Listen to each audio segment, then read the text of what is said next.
कैसे हो isekai fans. तुम जानते हो मैं रीज़ीरो और मिशोकु टेंसेई पे कितनी वीडियोस बनाता हूँ, उनकी साइड स्टोरी इवन उनके इफ रूट्स भी मैं तुम्हें एक्सप्लेन करता हूँ। बट मैंने सोचा कि क्यों ना इन दोनों का एक कंपैरिजन वीडियो बनाया जाए। आई नो ये काफी वाहियात आइडिया है, पर दोनों ही एनिमे मेरी नजर में नंबर 1 पर है, और अगर मैंने गलती से भी किसी एक एनिमे की बुराई कर दी तो लोग भड़क जाएंगे। फिर भी मैंने रिस्क लेने का सोचा, इसलिए मैंने एक फ्रेंडली कंपैरिजन वीडियो बनाई है जिसमें हम डिसाइड करेंगे कि बेस्ट इसेकाई एनिमे में कौन से ऐसे पॉइंट होने चाहिए जिससे वो बेस्ट कहलाए। हमारे पास 11 राउंड्स है और हर एक राउंड में एक पॉइंट बढ़ेगा, और लास्ट में जिसके ज्यादा पॉइंट्स होंगे वही विनर होगा। तो चलिए वीडियो को स्टार्ट करते हैं। राउंड 1 स्टार्ट होता है एनिमे के इंट्रो से। दोनों ही एनिमे की ओपनिंग काफी ज्यादा ब्यूटीफुल है, पर जैसे कि तुम लोग जानते हो आधे से ज्यादा लोग इंट्रो को ही स्किप कर देते हैं, जिनमें से मैं भी एक हूँ। बट ब्रो, अगर तुमने मिशोकु टेंसेई की ओपनिंग मिस कर दी है तो तुमने सब कुछ मिस कर दिया है। हर नए सीजन और एपिसोड में हमें इसकी यूनिक ओपनिंग दिखाई जाती है। मेरी फेवरेट है पंच स्टाइल। आई डोंट नो वो एंडिंग है या फिर इंट्रो, मुझे नहीं पता, बट वो जब भी नींद से उठता है और पंच मारता है तो काफी ज्यादा इंप्रेसिव लगता है। मिशोकु टेंसेई की ओपनिंग इंप्रेशन को बढ़ाता है, रोकता नहीं, और इस वजह से उसको स्किप करना शायद ही मुमकिन हो।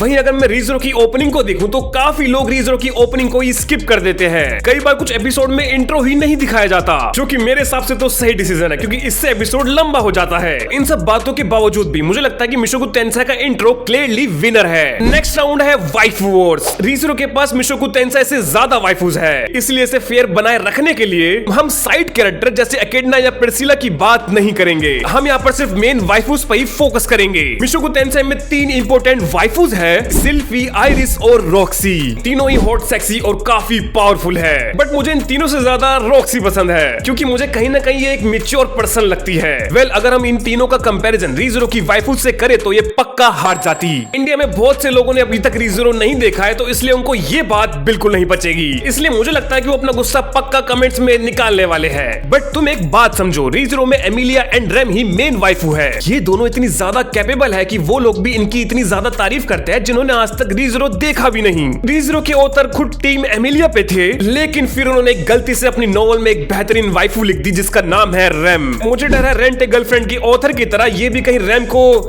अटका ना दे, बिकॉज रीज़ीरो की वाइफू इतनी परफेक्ट है कि एनिमे की काफी चीजें इग्नोर हो जाती है। ये एक नेगेटिव पॉइंट हो सकता है, लेकिन वाइफू वॉर के मामले में ये सबसे आगे है, इसलिए रीज़ीरो को 1 पॉइंट मिलता है। अब आता है हमारा थर्ड राउंड, जिसमें होगा हमारा एनिमेशन कंपैरिजन। एक एनिमे होने के नाते सबसे इंपॉर्टेंट फैक्टर है एनिमेशन। दोनों ही एनिमे की एनिमेशन नेक्स्ट लेवल है। पर्सनली मुझे मिशोकु टेंसेई की एनिमेशन काफी ज्यादा इंपैक्टफुल लगती है, क्योंकि उसकी एनिमेशन में हमें जो बैकग्राउंड दिखाए जाते हैं वो उतने ही कलरफुल है जितना आक्वा की वॉमिट। मैं यहाँ क्लियरली मिशोकु टेंसेई को ही विनर बताऊंगा। आई नो रीज़ीरो का सीजन 3 भी काफी ज्यादा इंपैक्टफुल था, पर दिल पे पत्थर रखे ये बात मान लो। हमारा फोर्थ राउंड है म्यूजिक कंपैरिजन। देखो, मिशोकु टेंसेई में म्यूजिक की कमी नहीं है, म्यूजिक भर भर के डाला है, लेकिन अगर मैं लत लगाने की बात करूं, एक क्रेविंग की बात करूं, वो म्यूजिक जिसे बार बार सुनने का मन करे, वो म्यूजिक रीज़ीरो के रिटर्न बाय डेथ के अलावा और कोई नहीं कर सकता। इसलिए यहाँ रीज़ीरो क्लियरली विनर है। देखो, मेरे पास समझाने के लिए वर्ड्स नहीं है, इसलिए मैं तुम्हें एक्सप्रेस करके दिखाता हूँ। फिफ्थ राउंड है कैरेक्टर डेवलपमेंट। देखो, दोनों रूडियस और सुबारू रीइंकार्नेशन से पहले निकम्मे, आवारा और निठल्ले थे। आफ्टर रीइंकार्नेट के बाद हमें उन दोनों में एक रिस्पॉन्सिबिलिटी देखने को मिली है, इसलिए मेरे हिसाब से तो यहाँ दोनों ही विनर है। नेक्स्ट राउंड भी कुछ ऐसा ही है, जो है वेल रिटन साइड कैरेक्टर्स। देखो, अगर तुमने मिशोकु टेंसेई में सारा की मेरी बनाई हुई बैक स्टोरी देखी है, जिसपे अच्छे खासे व्यूज आए हैं, तो तुम लोग समझ जाओगे कि मिशोकु टेंसेई भी रीज़ीरो से कम नहीं है। ये दोनों ही एनिमे के साइड कैरेक्टर्स काफी डीप और वेल रिटन दिखाए गए हैं, इसलिए यहाँ भी टाई होता है। 7th राउंड है मैकेनिक्स। नहीं, वो मैकेनिक्स नहीं जो तुम्हारी गाड़ी ठीक करता है। इनका मतलब होता है magic system, power ranking, law of nature वगैरह वगैरह। रीज़ीरो मिशोकु टेंसेई के मैजिक सिस्टम थोड़े बहुत मिलते जुलते हैं, सिवाय इसके कि रीज़ीरो इसे बेकार तरीके से समझाता है और कंफ्यूजन बनाता है। इसलिए मुझे बहुत टाइम लगता है रीज़ीरो की लॉन्ग वीडियो बनाने में, क्योंकि आधी चीज तो मैं खुद नहीं समझ पाता कि इसका मतलब क्या है। वेल, अगर तुम लोग जानना चाहते हो कि रीज़ीरो वर्ल्ड में मैजिक कैसे काम करता है, तो तुम मुझे कमेंट्स में बता देना, मैं इस पर भी वीडियो बना दूंगा। पॉइंट पर आते हैं, मिशोकु टेंसेई में मैजिक को स्मूथली समझाया जाता है और तोड़ स्वॉर्डमैनशिप को 3 सिस्टम में बांटकर उसको सही तरीके से एक्सप्लेन करते हैं। रीज़ीरो की पावर भी कुछ हद तक ऐसी ही है, सिवाय इसके कि रीज़ीरो उन्हें ज्यादा क्रिएटिविटी से इस्तेमाल करता है और अपनी अथॉरिटीज और विच फैक्टर्स के साथ ज्यादा गहराई में जाता है। इस वजह से मुझे सिनाक बिशप और विचेस राइनहार्ट की डिवाइन प्रोटेक्शन, ये सारे कॉन्सेप्ट मुझे बहुत इंटरेस्टिंग लगते हैं, इसलिए इस राउंड में मेरी तरफदारी रीज़ीरो की तरफ से है। 8th राउंड है वर्ल्ड बिल्डिंग। ये कॉन्सेप्ट दोनों ही इसेकाई कैटेगरी में सबसे आगे है। रीज़रो की गहराई और रहस्यमय लोड जिसमें विचेस भी शामिल है, ये वर्ल्ड तुम्हें पीसफुल लगेगा, वो भी बस देखने में। इसकी गहराई में जाओगे तो तुम्हें ऐसे ब्रूटल मॉन्स्टर मिलेंगे जो तुम्हें कच्चा खाने से पहले एक मिनट भी नहीं सोचेंगे। हमें रीज़रो की स्टोरी सीधे सीधा बताने की जगह मल्टीपल कॉन्फ्लिक्टिंग स्टोरीज दी जाती है जो हमें सोचने पर मजबूर करती है कि हमें क्या मानना चाहिए। मिशोकु टेंसेई का लोर भी इसकी खास बातों में से एक है। जैसे जैसे इस दुनिया का इतिहास खोला जाता है वैसे ही प्राइमरी विलन डेवलप होते हैं और स्टोरी को आगे बढ़ाते हैं। मिशोकु टेंसेई का एनवायरनमेंट वैसे क्रिएटिविटी और काफी हद तक पीसफुल है। वही बात रीज़रो पर भी अलाउ होती है, लेकिन मुझे लगता है कि रीज़रो की हिस्ट्री ने मुझे काफी हद तक इम्प्रेस किया है, इसलिए मैं यहाँ रीज़रो को चूज करता हूँ। नेक्स्ट है 9th round, impact and rewatching values. सीधा बोलो तो इसका मतलब है एंजॉयमेंट। सच कहूँ तो ये एक बहुत ही मुश्किल डिसीजन है क्योंकि मैंने दोनों ही इसेकाई एनिमे को सबसे ज्यादा एंजॉय किया है, इतना कि मैं तुम्हें शब्द में नहीं बता सकता। देखो, रीज़रो एनिमे मेरे लिए बहुत ज्यादा एंजॉयबल रहा, पर रीज़रो को समझना सबके बस की बात नहीं है। जो लोग सिर्फ इसेकाई में कैट गर्ल या हैरम देखना चाहते हैं उनको इस एनिमे में कुछ भी समझ नहीं आएगा,